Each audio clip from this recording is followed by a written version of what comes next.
It's the Playhouse Podcast with Kat and JJ. Believe it. I missed everything. Miss the show? What am I going to do? Check out the Daily Podcast. We all hate having people at our own home who we just don't like or are going to cause problems. But imagine the word gets out, you've got game night coming up, and a couple of people you absolutely don't want to be there are probably going to show up. How do you get out of something like this? We had to bust through that whole scenario Wednesday morning during the live show, and you're going to hear that in a couple of seconds as we get the podcast started. Let's go. Okay. So I wanted to talk about this because I was at the library yesterday and why do you always laugh at that? I can't ever imagine.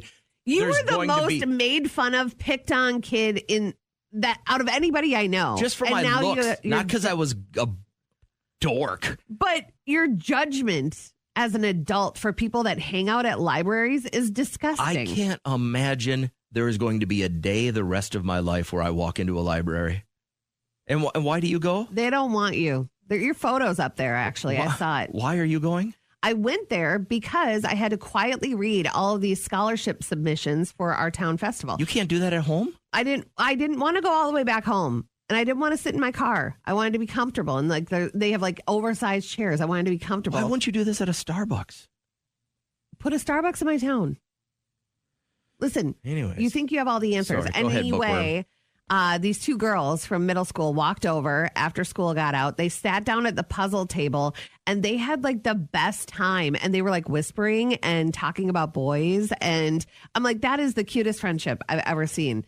So I wanted to open up the lines to, do you have a great story about friendship from your childhood? And I texted my friend Lisa, and I really hope that she has time to call. I know she has busy mornings, but I can't wait to hear from your childhood friend. Good, I want to hear. Because we have funny stories. I'm sure they're knee slappers. They are. And hopefully I'll get her on the line. But I want to hear about your great story about friendship from your childhood that you still remember like it was yesterday. We're going to talk about it next. To everybody texting in right now saying, why do you hate libraries? I don't hate them. You make fun of people that go to them. Okay. Which is super judgy and rude. You make fun of people for a living. Who have I made fun of? Baby Jessica. I did not make fun of a baby that fell in a well. Are you a monster? It's no big deal to fall in a well for 60 hours. Off the air, you were hammered on this girl. You're like, why did everybody... Okay, anyways, so Kat goes to the library yesterday and sees a couple of girls doing... I didn't know they had a puzzle table at the library. They do. It's a community puzzle table. And I took a picture of them because... But I put smiley faces over their face. But they came over after school and they just spent time together at the library doing that. But then they were so cute. They would whisper about boys and talk about their day and 20 stuff. years from now, do you think they'll talk about that? Remember when we used to go to the library and talk about Timmy? Probably. And just the quality time that they spent together. And you could tell they're such good friends with how close they were sitting and comfortable they were with each other. And I'm like, I wonder how many people want to share great stories about friendships from their childhood. I have a childhood friend who ended up being the mayor of a small town in South Dakota. Oh. And he was the most antisocial human being in the world. I'll tell you that in a couple of seconds, but I got a surprise for you. You were hoping Lisa would call? Yes. Your childhood friend Lisa is on line 3. How are you? I'm good. How are you? Good. Your voice has changed. Isn't it weird? Over the decades, our voices changed. It is. So I wanted you to call because my earliest memory of friendships are with Lisa Mudge, her sister Kaylee. What would happen is her parents would be at work and then we'd get home from school and you guys had chores to do. I never had chores. Yeah. So we would help you guys so we could get out the door and play faster. But then you and I would walk around the neighborhood and pick up refries. How messed up is that? Lisa, tell everyone what a free fry is, please. So gross. It's a ciggy that somebody else had already smoked. How gross. We don't even know whose mouth that was in. That we're smokers. I don't know why we didn't. It was so bad. And we were 11, 12 years old. And then we would just layer us Bath and Body Works spray, cucumber melon, just. Lisa, are you still a smoker? Gross. No, okay. I'm a nurse. No. Oh, you're a nurse. So, do you think that led you to a life of wanting people to live a little bit healthier because of all the secondhand cigarettes that you guys smoked up? I don't don't know. I think we're disgusting. I don't know if kids still do that anymore. I don't think they do. I think they're smarter than we were. But like, how did nobody catch us? We're like super little and we were on the curb. We were on the street. And we've all learned over the years that Kat grew up in a pretty well-off family. I mean, would you say that your family was doing okay as well? You couldn't have just gone out and bought your own cigarettes? She could have taken them from her. My parents kept them in the freezer. I said we could have just taken them from there, and I did. So I don't know why we did wings fries. It's so. But instead, you looked for a cigarette that was laying next to the curb that someone had thrown out their car window. I know. We had full access. Like Tracy's parents kept theirs in their freezer too, so we'd take those. Yep. Man, we were bad kids. We were bad, although I'm sure they get worse. I was going to say, what would you say if you found out your kid was doing this right now? Oh, I have a 16 and an 18-year-old, so this has been a conversation. Don't have ciggies, other things. No monkey see, monkey do. Like, learn from my mistake. I feel like our kids are better than we were, and that's the plan. That's the hope. So that's the hope. Lisa, have you ever imagined that your former friend way back in the day would be somebody who walks into gas stations and saying, "Hey, I'm Kat from the radio. This coffee's free"? I never do that. You have done it. No, but I do. I think it's funny every time I hear her on the radio. I'm like, oh, I know her. We grew up together. Well, appreciate your time this morning. So I got to tell you about this childhood friend I had. His name was Sam. Lived 2 doors down from me. Red on the head like a you-know-what on the you-know-what. Okay? But the nicest kid. And I guess you don't realize when you're a kid that some kids aren't super social. And his parents, very nice people. But he was so used to people asking him how he was. Because he always had that look of like something's wrong on him. And so my dad would go, "Hey, Sam." He'd go, "Fine." Oh, right. Like he always was ready to answer the question with fine. His parents had instructed him when somebody asks you how you are, you say fine. So my mom, "Hey, Sam," "Fine." Like it became this like running joke in our family. And he was the most socially awkward human I knew as a little kid. And I find out years later, I graduated college. He went away and his family moved and they bought this huge like ranch in South Dakota. And he grew up, farming and everything like that. I caught up with him after college at a wedding. What's going on? I recognize he looked like exactly like he did when he was 7 years old. Mm-hmm. And I can't assume I do. And I know I don't. And I'm like, what are you doing right now? And he's like, "I just was elected mayor. Wow. Of this little town in South Dakota." And I'm like, hold on. The same kid that had one answer for every question an adult would ask him at age 7 is now you're leading a town. And he was so proud and so articulate and everything like that. And I was just like, that is crazy. The kid that we used to ride our big wheels and burn out on the street is the mayor of a town in South Dakota. It was such a cool story. Anybody can be a mayor of a town. A cat was a mayor of a town. In South Dakota. Yeah. Right. My dog caught a goose yesterday. Oh, no way. Yeah. Is that illegal? She didn't do anything. It's like, you ever see a dog chase a car? Uh-huh. What are they going to do when they catch it? It's exactly what happened. There's got to be 30 geese. Did she kill it? No, she caught it and just held on to its wing. And it beat the piss out of her with the other wing. It was really funny. You got to learn today. So one of the things that my dog loves to do is to stalk animals from the inside. Uh-huh. And then when she thinks she's got a bead on them, she'll go to the door. and I'll just quietly open the door so the wildlife, whether it's a squirrel or whatever, can't hear it. And that dog would, so you help and then her. and then I let it out, and she just beelined for this flock of geese down by the lake, and they scatter right. They scatter all over the place, and I don't have a problem with it. I'm like, this is nature, right? They always got to look out for the predators. But one of them ran into another goose, and then kind of got stunned, and my dog got in the water and had it by the. I don't think it meant to do anything. It's just a natural thing, and it had her by the wing.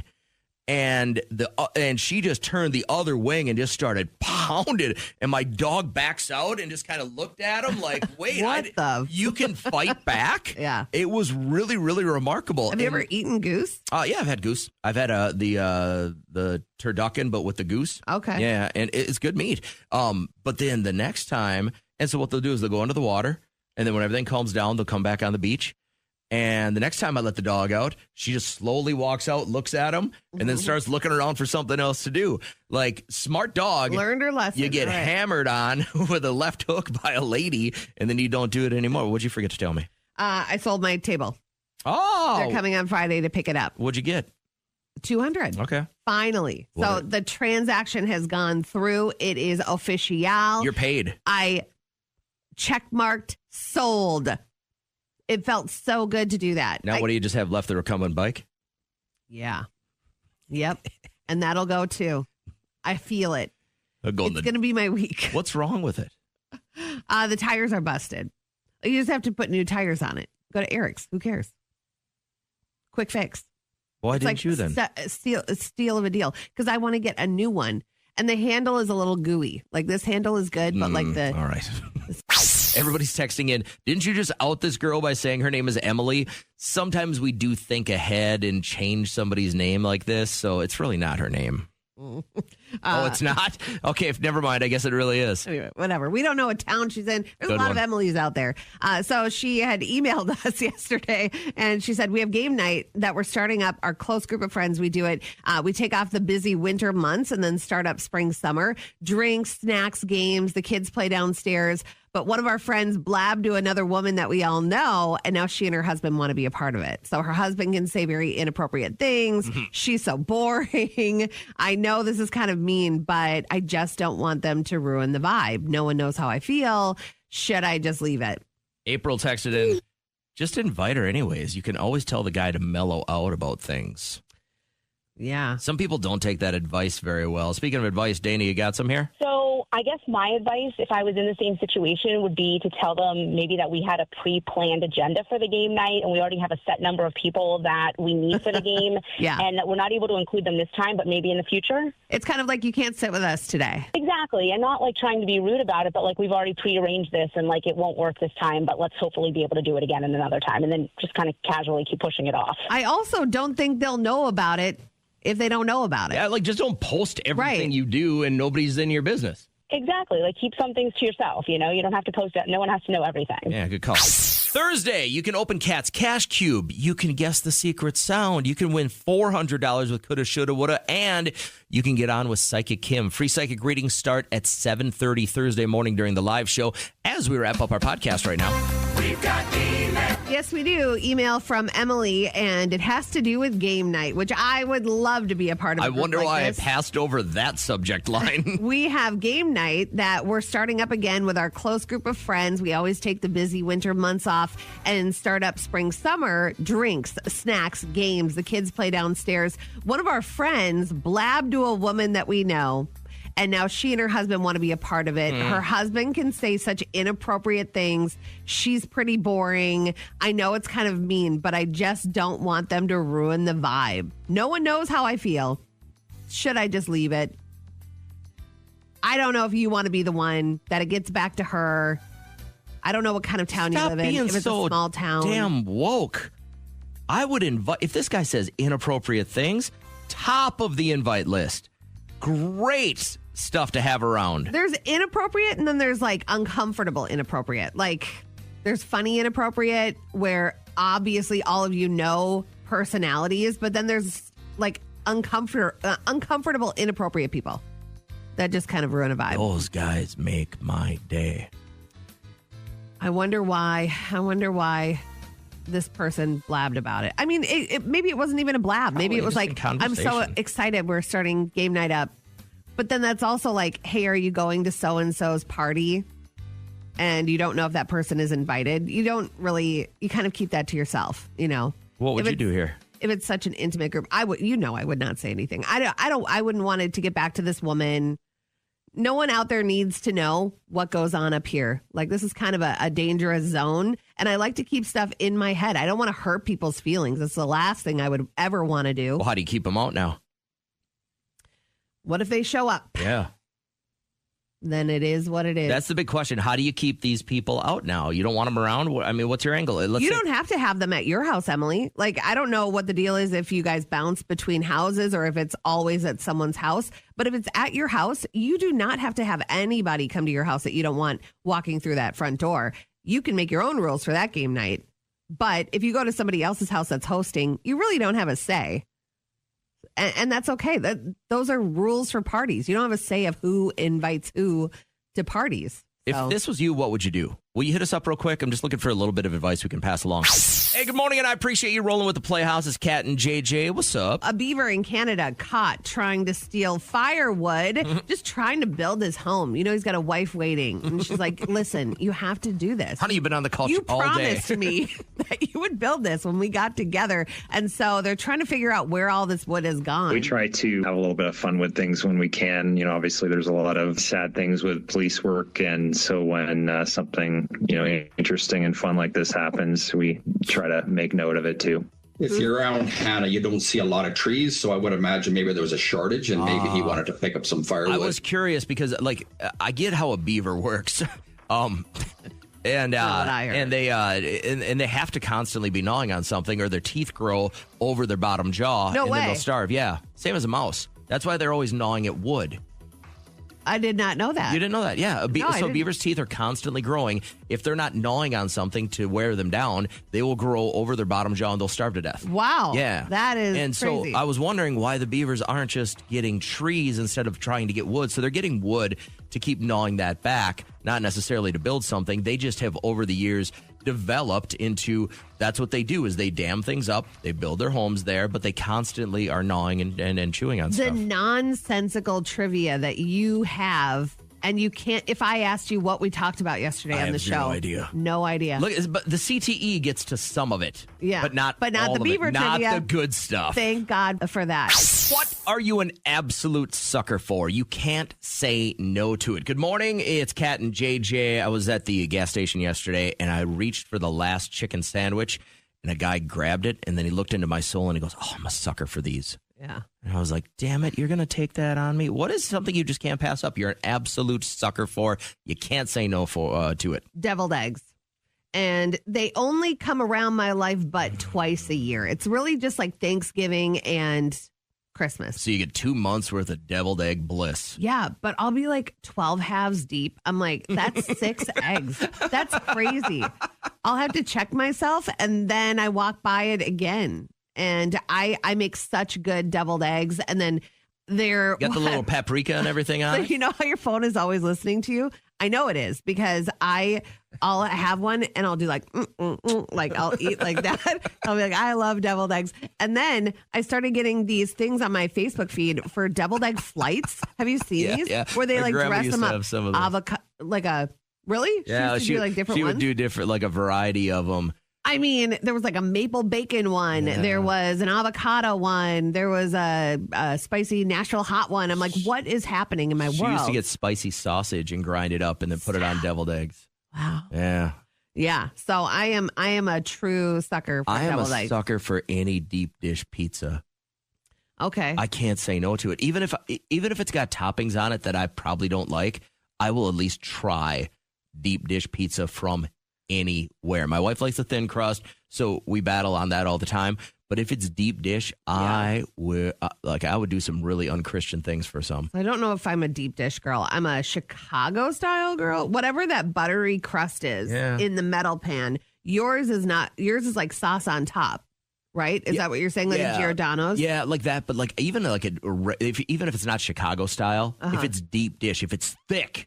Yeah. You know what I mean? Then I'm a sucker for it. And we asked this question, some of the responses that came in during the last song. You ever meet them girls that just have that touchy-feely personality, like talk to you and, grabs a hold of your shoulder and gives a little caress? You can't say no to that. If He's you're a sucker for girls that pay attention to him, of course. I think most guys are. You're an absolute sucker for a good steak. How do you say no to a good steak? My 18-year-old son will not eat steak.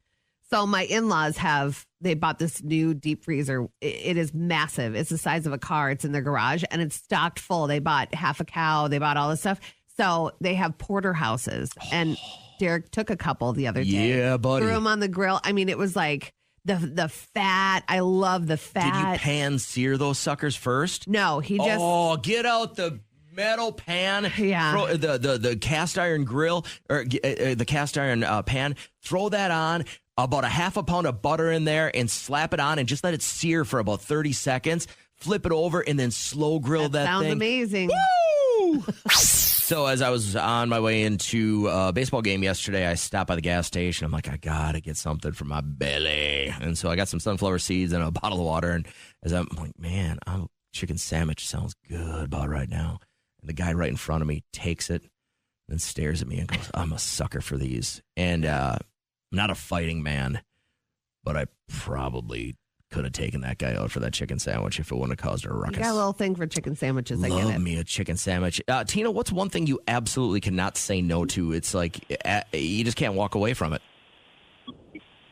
The Quick Trip cinnamon rolls with a big hunk of frosting on the top. Oh my God. Where are those at? How many are those of by the register? Those ones? Yes, they're by the register, but if you're really lucky, you can ask them to take some out of the freezer, and then you bring them home, and then they're super soft by the time you get home, and they just thaw. Oh, my God. You know all the tricks. I'll get 2 containers, and my boyfriend's lucky if he gets 1 out of the 4. Your passion for the cinnamon rolls with the hunk of frosting on it is showing through quite a bit. How many of these do you think you'll take in a regular week? In a week, it all depends on the week. It depends. This week. Like maybe, a stressful week? Are you working at like 6 maybe? Like 1 a day maybe? Oh, God, no. No, I'd be 400 pounds if I did that.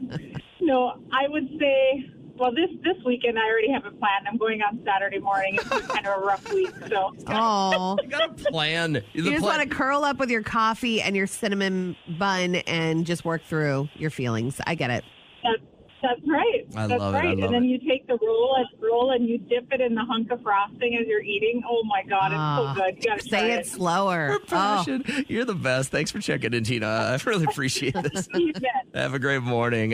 Some of the other calls that we took throughout the last couple of minutes, people, they just can't say no. You're an absolute sucker for... Oh, my wife. She's got me wrapped around her finger. Oh, that's so cute. That is cute to see. Did you read Emily's? I didn't see if you read Emily's. What was that? Oh, she said Minnesota sushi. Oh, God, I hate that stuff. Oh, I love it. My sister-in-law, Jan, she makes it for every... I don't even know why she asks what she can bring anymore. Just bring that. That's it. I don't know why, but I feel like that's a lowbrow food. Really? Yeah. But sometimes it's like you need it. It's not something that you have every single day. And it's like really low in calories. Don't get me wrong. I am far less cerebral than anyone listening right now, but I just feel like it's going to make me dumb if I eat it. Good deals. Good deals. Yeah, Kat's a sucker for a good deal. I love a good deal. I'm very frugal. It gets me very excited when I see something is half off, you know. You can't say no to what? You're an absolute sucker for it. Casinos. There it is. Oh, that's not always the best. I mean, it's a good vibe. If you're winning, it is. If you're winning, they have great food. It's a fun experience. But if you're there all the time trying to win back your electric bill, it's like, no. My son just turned 18 not too long ago, so he and all his friends were doing casino trips like all the time. Yeah. And I don't mind going, but I go with just a couple of dollars in my pocket, right? I'll set a limit. I won't bring my ATM card in because I'm like, I know that's a slippery slope. One more real quick. Food, just any food. I love eating. all in any food. That's bring great. it on. You're an absolute sucker for what? Coming up next with Kat and JJ. Kelly ice cream. Oh, Ben and I'm Jerry's. not an ice cream person. I just don't. That's not the sweet treat I would reach for. I'd reach for like a cherry turnover. Oh. Or like a brownie. They got those right next to the register, too. Yes, they do. I was an ice cream fiend until I worked at an ice cream shop. I worked at a Haagen-Dazs place. Yeah. And you sample too much while it's a slow time. Uh-huh. And they got those little mini spoons, those little plastic minis. Okay. And I just would say, because you got to sample the product. You got to know what to recommend, right? Yeah. And I was an ice cream fiend for a long, long time. And then it just kind of wore off.